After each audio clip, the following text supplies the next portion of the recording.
YouTube. My name is Stacy. I'm known here as Flighty Rambler, and I'm very happy to be presenting my very first YouTube video. It's going to be an art journal with me. I'm going to be working in a journal that I created by binding together some jelly plate prints that had been lingering in my stash.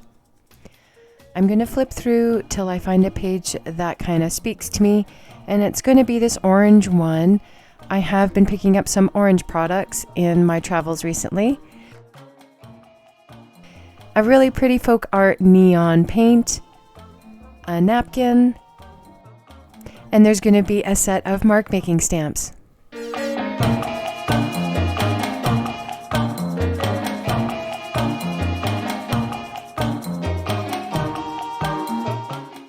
I'm going to start my project by adding some marks on the painted background and some scribble journaling. So I'm going to choose some pencils.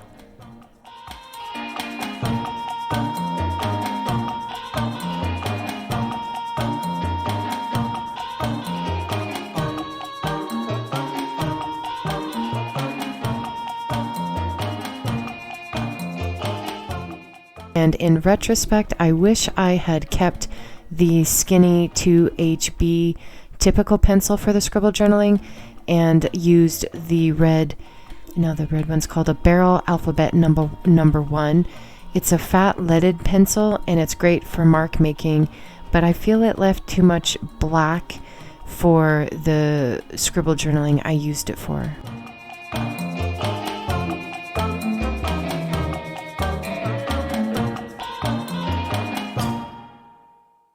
And usually a word or a phrase or something will come to me, or I'll come to the page pre-prepared.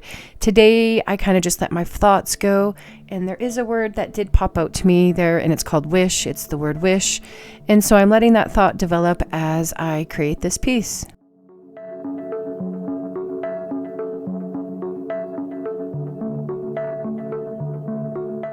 Now I'm taking the Ranger's Archival ink in black and that mark making stamp set, and I'm going to choose a few and just grunge up the page a bit more, add a bit more black. Now I'm going at this as if I'm going to actually use that acrylic block to try to keep my hands clean, and let's be honest, we never keep our hands clean. It's going to be a mess. It's going to be a fun mess. So I embrace it, I get rid of the block and start getting my hands dirty.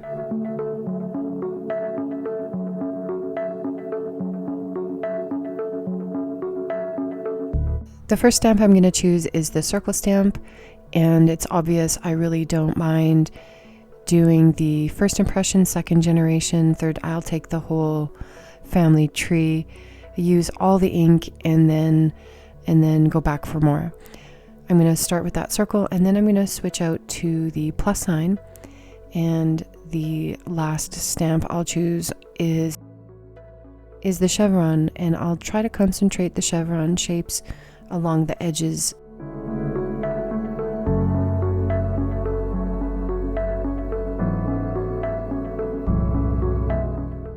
Now it's time for the tissue paper, and I'm gonna give you a quick little tip on how to pull those pesky plies apart. Tongue twister. Get some glue, put some on your fingertips, and get your fingertips sticky. And then pinch the tissue paper between your fingertips and pull apart. And the plies should stick to the sticky, and you should be able to gently pull the rest of the tissue paper apart. And don't forget to save the extra pieces of tissue paper that you now have. Decorate them with stamps or paint and use them in future projects.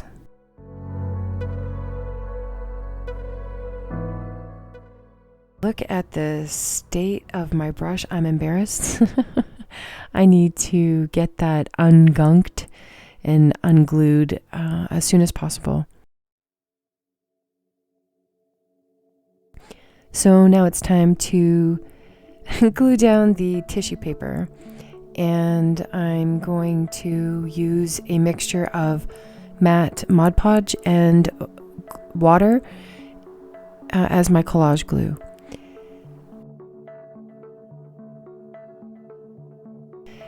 Check the orientation one more time and then lie the tissue paper down onto that wet glue.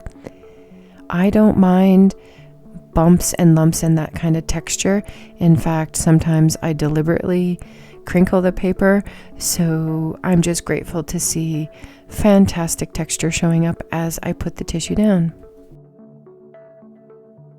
I'm going to put a layer of that collage glue on top as well. I'm going to be careful to keep my brush mostly parallel since it's so stiff and there's no soft bristles happening. I'm going to keep it parallel so that I don't tear that very delicate tissue. To get rid of that little buckle that's happening, I'm just going to moisten the fibers of the page that's curling, and it should loosen up the fibers enough so that I can flatten that back out. I'm just crossing my fingers that the project that's on there is actually not going to react with the water.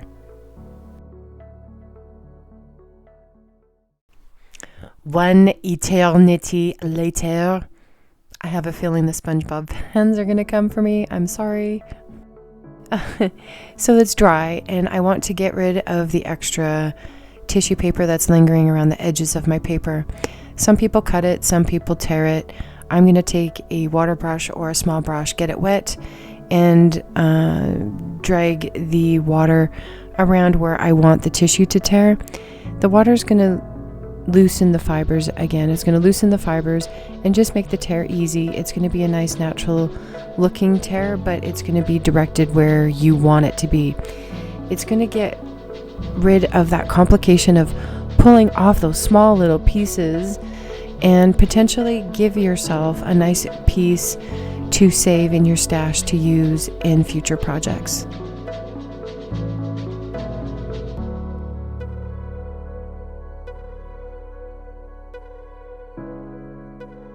I'm loving how the tissue has overlaid the texture I created underneath with all of the mark making, and I'm enjoying how translucent, as always, the tissue is. I have some stencils, and I'm going to use some Daler Rowney gesso to stencil some white space back in.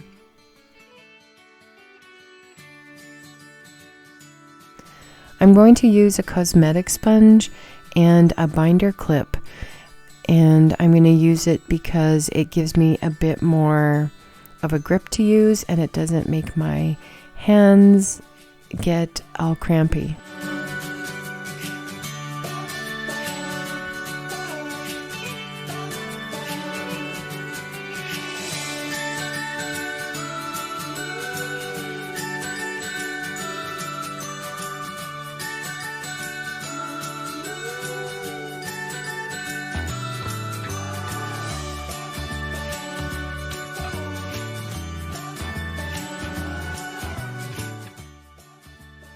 From my drawer of collected junk from around the house that I now use for mark making, I'm going to choose a tape dispenser, and I think it's interesting because it has a double circle.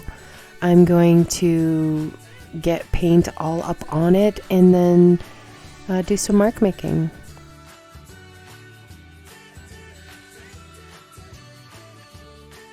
I'm going to take some inks. I'm going to start with white. It's Winsor & Newton white. I'm going to shake it up.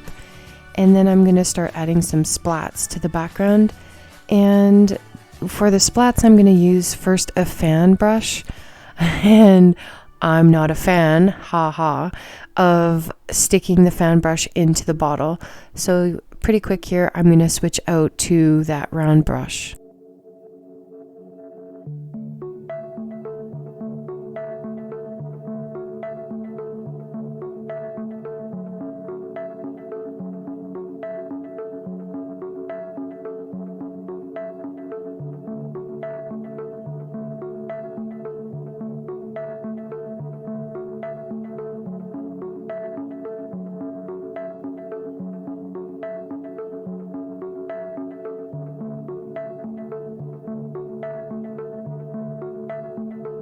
Then I'll get out Winsor & Newton ink in black and do the same thing. Splats, splats make the world go round.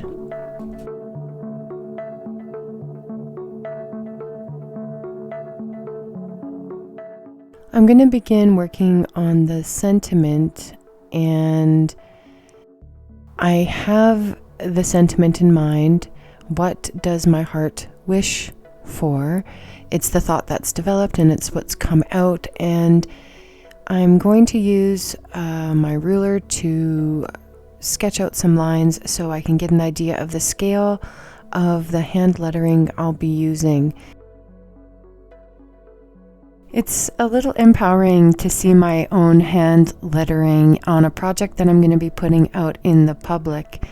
I haven't had a lot of confidence in my hand writing or hand lettering in the past. One of the tips I can pass along is that I don't overthink it. I don't stare at the shape of the letters, the wonkiness, the slant. I just write them down and go. I have plenty of stamps and stencils that I could have used, but I really do prefer handwriting it and getting rid of that monster. I'm going to take the time to erase all the pencil lines that I can, and then I'm just going to cut out each of the words.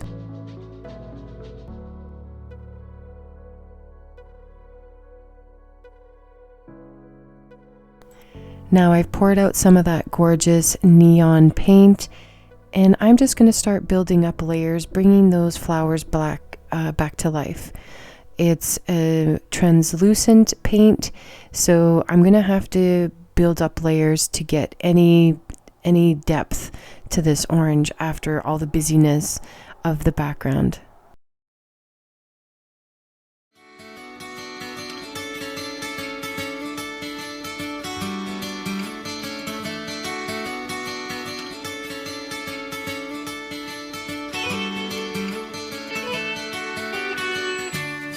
I am a curious kind of flighty rambler, and I'd like to ask you a question. Would you please answer it in the comment section below? And no, that isn't the question. I'm wondering, when you're in a creative space, in a creative headspace, and things are flowing, what's going on in the background? Have you chosen music? Is there silence? Are you playing a YouTube tutorial? I suppose there's two parts to that question, really, isn't there? One, which is the typical noise that's happening, and number two, what is it that you would prefer?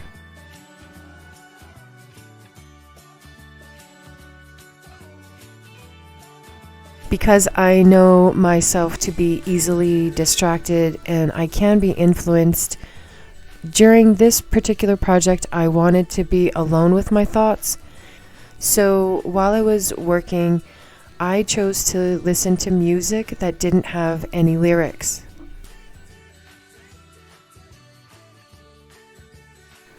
After a few layers of paint, the flowers are popping again, and so I'm just going to add a bit more texture, good old masking tape. I'm going to tear off little pieces and start adding them here and there on the edges of my page.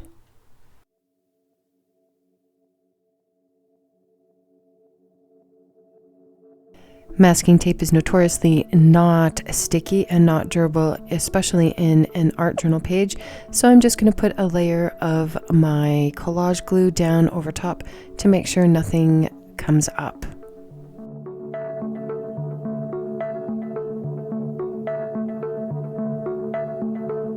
I'm going to take a Stabilo all in black, and I'm going to outline each of these flowers, give them a stem, kind of work with a bit of water to activate it, and then get it all dry.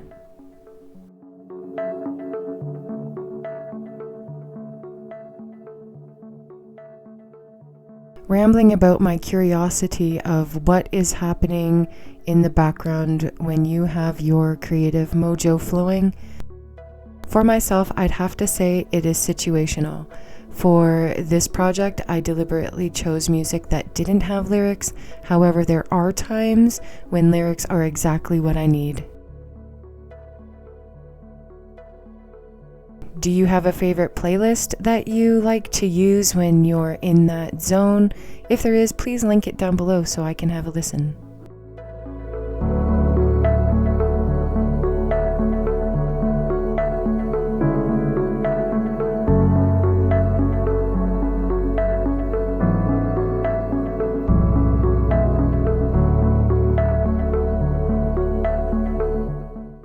Because I put a layer of collage glue down, I'm able to use a variety of pens and still get a consistent flow.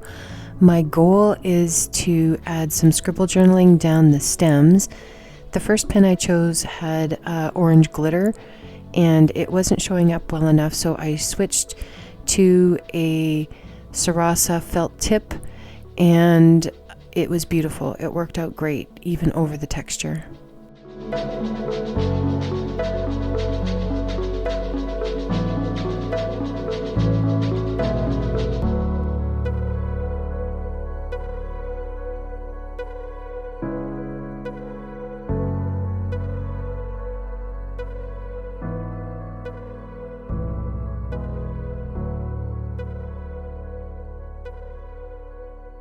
I'm just really enjoying adding some doodles to the flowers, adding a personal touch, and adding more layers, more interest. All of these are the details that you see when you look at the pieces up close.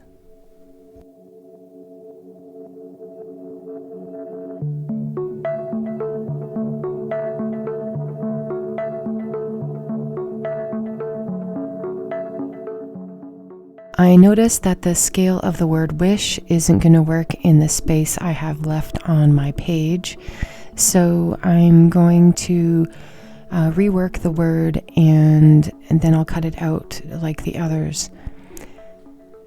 I'm going to take Tim Holtz's distressing tool and just distress the edges of each of the words.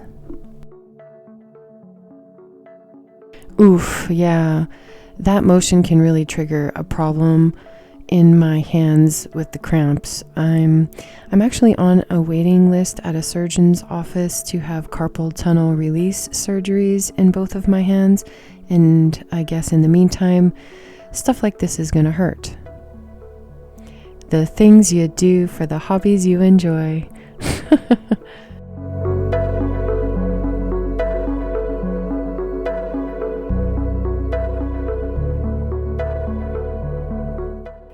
To make the distress edges pop even more against the busy background, I'm going to take some black paint and that cosmetic sponge and just outline each of those words.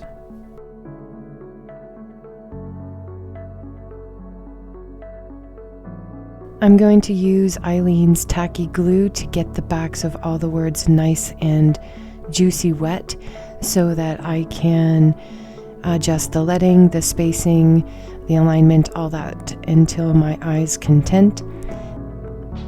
And then I'm going to add some white splats with that white ink. I originally created this channel to just keep exploring creativity and the hobbies that I'm developing, and one of them is going to be art journaling and arting in general. Another is going to be nails. If you see the set that I have on my fingertips right now, I created those myself. Go me. I am self-taught. I watched a lot of tutorials on YouTube. This is the first set of nails I sculpted on anyone, and I did it on myself. It took 2 days, lots of hours.